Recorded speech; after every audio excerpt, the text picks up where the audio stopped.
Hi friends, నేను ఈరోజు శ్రావణంలో మూడో శనివారం కావటం వల్ల నేను వెంకటేశ్వర స్వామికి గుడికి వెళ్ళాలనుకుంటున్నాను. కానీ గుడి దగ్గరలో ఎక్కడుందో తెలీదు.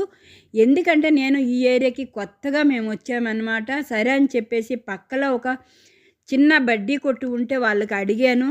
ఇక్కడ ఎక్కడైనా ఆంజనేయ స్వామి గుడి కానీ వెంకటేశ్వర స్వామి గుడి కానీ ఉందా అండి అని అడిగాను. వాళ్ళు చెప్పారు దగ్గరలోనంటే 1 కిలోమీటర్ లో ఉందమ్మా, నడిచి కూడా వెళ్ళిపోవచ్చు అని అన్నారు. సరే అని చెప్పి నేను ఇంకా నడిచి వెళ్ళిపోదామని దేవుడికి నమస్కారం పెట్టుకొని నడిచి అయితే వచ్చేసాను.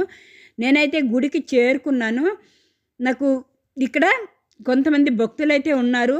నాకు గుడి అయితే చాలా చాలా బాగా నచ్చేసింది. వెంకటేశ్వర స్వామి విగ్రహం చాలా చాలా నాకు ఒక కళగా స్వామి ఇక్కడే ఉన్నారు అనిపించింది. నేనైతే మనస్ఫూర్తిగా స్వామివారిని దర్శించుకున్నాను. మీ అందరూ కూడా ఒకసారి దర్శించుకొని స్వామి కోసం ఒక లైక్ చేసి